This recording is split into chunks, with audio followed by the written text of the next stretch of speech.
XPulse Himalaya royal Enfield ಅಲ್ಲಿ ಬೆಟ್ಟ ಹತ್ತಿರೋದು ನೋಡಿದ್ದೀರಾ. ಫಸ್ಟ್ ಟೈಮು ನಾವು ಇವತ್ತು ಎಲೆಕ್ಟ್ರಿಕ್ ವೆಹಿಕಲ್ ಅಲ್ಲಿ ಒಂದು ಬೆಟ್ಟ ಹತ್ತೋ ಸಾಹಸ ಮಾಡ್ತಿದ್ದೀವಿ.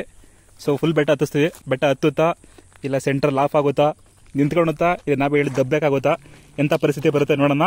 ನಾವೇನಾದ್ರೂ ಒಂದು ಇಬ್ಬರು ಸೇರಿಸಿ 150 kg ಇದ್ದೀವಿ. ನೋಡೋಣ ಬನ್ನಿ. ಸ್ಟಾರ್ಟಿಂಗಾಗೆ ಪಿಕಪ್ ಮಾತ್ರ ಕ್ರೇಜಿ ಆಗಿದೆ. ಪಾಡ್ ಅನ್ಸುತ್ತೆ ಶಾಕ್ ಅಬ್ಸರು, ಅದನ್ನ ಬಿಟ್ರೆ ಮಿಕ್ಕಿತಲ್ಲ ಓಕೆ. ಪರವಾಗಿಲ್ಲ ಗುರು, ಸ್ಟಾರ್ಟಿಂಗಲ್ಲೇ ಕಡಕ್ ಹತ್ತಾ ಇದೆ. ಇದೇ ಜೋಶು ಕೊನೆ ತಕ ಇರುತ್ತಾ ಇಲ್ಲ ಕೈ ಕೊಡುತ್ತಾ ಗೊತ್ತಿಲ್ಲ. ಮೊದಲಿನಷ್ಟು ಜೋಶ್ ಇಲ್ಲ ಗಾಡಿಗೆ, ಹೋಗ್ತಾ ಹೋಗ್ತಾ ಕಮ್ಮಿ ಆಗ್ತಾ ಇದೆ. ಹೆಚ್ಚು ಕಮ್ಮಿ ಇಲ್ಲ ಅಂದ್ರೆ ಒಂದು ಚಾರ್ಜ್ ಮಾಡಿದ್ರೆ 120 ಕಿಲೋಮೀಟರ್ವರೆಗೂ ಬರುತ್ತೆ. ಇನ್ನು ಅಂತ ಬಾರಿ ಎಲ್ಲೂ ನಮ್ಗೆ ಕಂಡು ಬಂದಿಲ್ಲ. ಡೌನ್ ಇದೆ, ಡೌನ್ ಆಗ ಮಾತ್ರ ಸಿಕ್ಕಾಪಟ್ಟೆ ಕಿತ್ಕೊಂಡು ಇದೆ.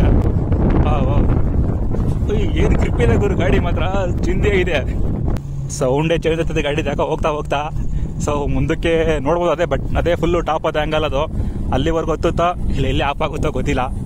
ಸೊ ನಮ್ಮ ಎಕ್ಸ್ಪೆಕ್ಟೇಷನ್ ಫುಲ್ಫಿಲ್ ಮಾಡುತ್ತೋ ಇಲ್ಲ ಅರ್ಧದೆಲ್ಲ ಕೈ ಕೊಡುತ್ತೋ ಗೊತ್ತಾಗುತ್ತೆ ಮುಂದೆ. ಈಗ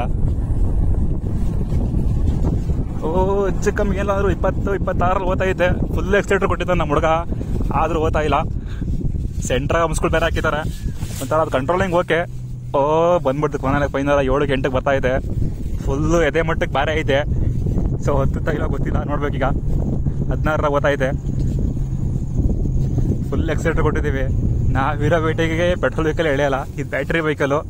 ಇರೋದ್ರಲ್ಲಿ ಪರವಾಗಿಲ್ಲ, ಪಿಕಪ್ ತಗೊಂತ ಇದೆ ಗಾಡಿ, ಪರವಾಗಿಲ್ಲ ಅಂದ್ರೆ ಎತ್ತಾ ಇದೆ. ನಾವು ಪೆಟ್ರೋಲ್ ವೆಹಿಕಲ್ ಕಂಪೇರ್ ಮಾಡ್ಕೊಂಡ್ರೆ ಬ್ಯಾಟ್ರಿ ವೆಹಿಕಲ್ ಅಷ್ಟೊಂದು ಏನಿಲ್ಲ, ಆರಾಮಾಗಿ ಹತ್ಬೋದು.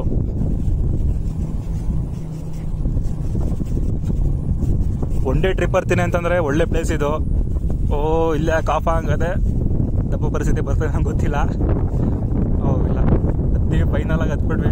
ಆರಾಮ ಟೈಮ್ ಪಾಸ್ ಮಾಡಬೇಕು ಅಂದರೆ ಒಳ್ಳೆ ಪ್ಲೇಸ್ ಇದು. ನೀವೇ ನೋಡ್ಬೋದು ಇಲ್ಲಿ ಎಷ್ಟು ಬೆಟ್ಟ ಇದೆ ಅಂತೇಳಿ. ಆಲ್ರೆಡಿ ಸಿಕ್ಕಾಪಟ್ಟೆ ಜನ ಬಂದಿದ್ದಾರೆ, ಕಾರಾಗೆಲ್ಲ ಬಂದಿದ್ದಾರೆ. ನಮ್ಗೆ ಅಷ್ಟೆಲ್ಲ ಶ್ರೀಮಂತಲ್ಲ, ನಾವು ಬ್ಯಾಟ್ರಿ ಕಡೆ ಬಂದಿದ್ದೀವಿ. ಸೊ ಫುಲ್ ಬೆಟ್ಟ ತಂಟೆಗೆ ನೋಡೋಣ. ಇಲ್ಲಿಗೆ ಸ್ಟಾಪ್ ಮಾಡೋದಕ್ಕೆ ಅವರು ನಾವು ಇನ್ನೂ ಫುಲ್ ಮ್ಯಾಕ್ ಹತ್ತು ಸಾಹಸ ಮಾಡ್ತಾ ಇದ್ದೀವಿ. ಹತ್ಬೋದು, ನೋಡೋಣ. ನೀವೇ ನೋಡ್ಬೋದು ಇಲ್ಲಿ ಯಾವ ರೇಂಜಿಗಿದೆ ಬಂಡೆ ಅಂತ ಹೇಳ್ಬಿಟ್ಟು. ಬಂಡೆ ಮೇಲೆ ಹತ್ತು ಸಾಹಸ ಯಾರು ಮಾಡಲ್ಲ, ಬಟ್ ನಾವು ಮಾಡ್ತಾ ಇದ್ದೀವಿ. ಗಾಡಿ ಅಳಿತಿಲ್ಲ, ನಾವು ಕಮ್ಮಿ ತೂಕನ ಇದ್ದೀವಿ.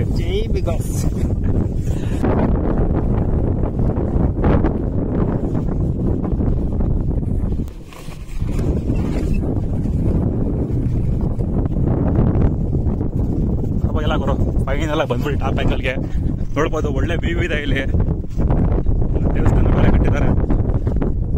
ಟಾಪ್ ಆ್ಯಂಗಲ್ ಒಳ್ಳೆ ವ್ಯೂಗಳಿದೆ ನೋಡ್ಬೋದು. ಸೊ ಕಾರ್ ಅಲ್ದ ದೊಡ್ಡ ವಿಷಯ ಅಲ್ಲ ಗುರು. ಕಾರು, ಪೆಟ್ರೋಲ್ ಬೈಕು, ಹಿಮಾಲಯ ಕಡೆ ಬರೋ ದೊಡ್ಡ ವಿಷಯ ಅಲ್ಲ. ಈ ಬ್ಯಾಟ್ರಿ ಕಡೆಯಲ್ಲಿ ಇಬ್ಬರನ್ನ ಕಾಣುತ್ತಿದ್ದೀವಿ ಅಂತಂದ್ರೆ ಸೊ ನೀವೇ ಯೋಚನೆ ಮಾಡ್ಬೋದು ಯಾವ ರೇಂಜ್ ಇದೆ ಅಂತ ಹೇಳ್ಬಿಟ್ಟು. ಗಾಡಿಲೇ ಫುಲ್ ತಿರುಗಾಡಿಸಿ ಬೆಟ್ಟ ಫುಲ್. ಈಗ ಬ್ರೇಕ್ ಮಾತ್ರ ಕ್ರೇಜಿ ಆಗಿದೆ ಗುರು. ಯಾವ ABS ಬೇಡ, ಯಾವ ಡಿಸ್ಕ್ ಬ್ರೇಕು ಬೇಡ. ಡ್ರಮ್ ಬ್ರೇಕಲ್ಲೇ ಈ ರೇಂಜ್ ಬ್ರೇಕ್ ಇಡ್ತಿದೆ ಅಂದರೆ ಸಾಕಾಗಿದೆ ಬ್ರೇಕ್ ಮಾತ್ರ. ಮಾಡಿದ್ರೆ ಇಂಥ ಜಾಗದಲ್ಲಿ ಮಾಡಬೇಕು. ಸಾಕಾಗಿದೆ ಪ್ಲೇಸ್ ಮಾತ್ರ. ನೀವು ಬರ್ಬೋದು, ನೋಡ್ಬೋದು. ಇಲ್ಲಿ ಒನ್ ಡೇ ನೀವು ಗರ್ಲ್ ಫ್ರೆಂಡ್ ಜೊತೆ ಬರ್ಬೋದು, ಫ್ರೆಂಡ್ಸ್ ಜೊತೆ ಬೇಕಾದ್ರೆ ಬರ್ಬೋದು. ಟೈಮ್ ಪಾಸ್ ಮಾಡಕ್ ಮಾತ್ರ ಒಳ್ಳೆ ಜಾಗ ಇದೆ ಇಲ್ಲಿ. ಜನಸಂಖ್ಯೆ ಜಾಸ್ತಿ ಆದಂಗೆಲ್ಲ ನಾನು ಬೆಟ್ಟ ಕೊಟ್ಟಲಕ್ ಹೊರದೋ ಅಂತ ನೇಚರ್ ಹಾಳು ಮಾಡ್ತಾವ್ರೆ. ಇನ್ನೊಂಚೂರಿಯನ್ನ ಕ್ಯಾಡಿಕ್ ಹೊರ ಡೈರೆಕ್ಟ್ ಇಬ್ರು ಸ್ಪಾಟ್ ಇದೆ. ಬೆಟ್ಟ ಎಲ್ಲ ನಾನು ಟೈಲ್ಸ್ಗೆ, ಗ್ರಾನೈಟ್ಸ್ಗೆ ಕೊರದಾಕ್ಬಿಟ್ಟವ್ರೆ. ಇನ್ನು ಸ್ವಲ್ಪ ದಿನ ಬಿಟ್ರೆ ಇಷ್ಟು ಚೆನ್ನಾಗಿ ನೇಚರ್ ಐತೆ ಇಲ್ಲಿ, ಇದನ್ನು ಕೊರದಾಕ್ಬಿಡ್ತಾರೆ ನಂಗೆ ಗೊತ್ತಿಲ್ಲ. ಹತ್ತಿಸ್ತಾ ಇದೀವಿ, ಯೂಕಾಂಬೌಂಡ್ ಅಂತ ಇದರಲ್ಲಿ ಅದರಲ್ಲೇ ಹತ್ತಿಸ್ತಾ ಇದೀವಿ. ಆದ್ರೂ ಗಾಡಿ ಮಾತ್ರ ಜಗ್ತಾ ಇಲ್ಲ ಗುರು. ಬಟ್ ನೇಚರಿಗೆ ಬನ್ನಿ, ಎಂಜಾಯ್ ಮಾಡಿ, ಏನ್ ಬೇಕಾದ್ರೂ ಮಾಡಿ. ಬಟ್ ಗಲೀಜೆಲ್ಲ ಮಾಡೋದಕ್ಕೆ ಹೋಗ್ಬೇಡಿ, ಪ್ಲಾಸ್ಟಿಕ್ ತಂದು ಹಾಳು ಮಾಡ್ಬೇಡಿ. ನಾರ್ಮಲ್ ಮಾಡ್ರೆ ಓಕೆ, ಇವರ ತಿರ್ಪಿಸೋಕೆ ಎಲ್ಲ ಮಾಡ್ತಾರೆ. ಫುಲ್ ಬೆಟ್ಟ ರೌಂಡ್ ಹೊಡಿತಿದ್ದೀವಿ ಗಾಡಿದೇನೆ. ಬಟ್ ಚಿಂದಿ ಐತೆ ಗುರು, ಗಾಡಿ ಮತ್ತೆ ಸೂಪರ್ ಆಗಿದೆ. ಈ ಗಾಡಿ ಮ್ಯಾನುಫ್ಯಾಕ್ಚರಿಂಗ್ ಮಾಡಿದ್ರೆ ನಂಗೆ ಗೊತ್ತಾಗ್ಬಿಟ್ರೆ ಇದಕ್ಕೆ ಫುಲ್ ಶಾಕ್ ಆಗೋಯ್ತಾನೆ. ನಾನು ಮ್ಯಾನುಫ್ಯಾಕ್ಚರಿಂಗ್ ರೇಂಜ್ ಮಾಡಿದ್ದೀನಿ ಅಂತ ಹೇಳ್ಬಿಟ್ಟು. ಕಮಿಟ್ ಆಗೋದು ಓಕೆ, ಕಮಿಟ್ ಆದ್ಮೇಲೆ ಸುಮ್ಮನೆ ಇರಲ್ಲ. ಇದ್ರ ಕರ್ಕೊಬರ್ತಾರೆ, ಕರ್ಕೊಬಂದು ನಮ್ಮಂತ ಸಿಂಗಲ್ಸ್ ಹೊಟ್ಟೆ ಉರಿಸ್ತಾರೆ. ಅದು ಯಾಕೆ ಹೊಟ್ಟೆ ಉರಿಸ್ತಾರೋ ಗೊತ್ತಿಲ್ಲ ಮಾತ್ರ. ಟೂ ವೀಲರ್ಗಳಲ್ಲಿ ಬೆಟ್ಟ ಹಚ್ಬೇಕಾದ್ರೆ ಪೆಟ್ರೋಲ್ ಕೊಡ್ತಿರೋದು, ಬೆಟ್ಟ ಇಳಿಸ್ಬೇಕಾದ್ರೆ ಆರಾಮಾಗಿ ಇಳಿಸ್ಬೋದು. ಯಾಕೆಂದ್ರೆ ಪೆಟ್ರೋಲೇ ಬೇಕಾಗಿಲ್ಲ, ಗಾಡಿ ಆಫ್ ಮಾಡ್ಕೊಂಡು ಆರಾಮಾಗಿ ಹೋಗ್ಬೋದು. ಡೌನ್ಗಳಲ್ಲಿ ಹಂಸ್ಗಳು ಹಾಕಿರ್ತಾರೆ, ಹಿಂಗಾಗಿ ಗಾಡಿ ಕಂಟ್ರೋಲ್ ಆಗ್ತವೆ. ನೀವು ಏನೇನು ಹಂಸ್ಗಳಿದ್ದಾನೆ ಸುಯ್ಯನ ಬಿಟ್ಟರೆ ಡೈರೆಕ್ಟ್ ಮಕ್ಕಳ ಕೊಟ್ಟಾಗ್ಬಿಡ್ತಾರೆ ಅಷ್ಟೇ.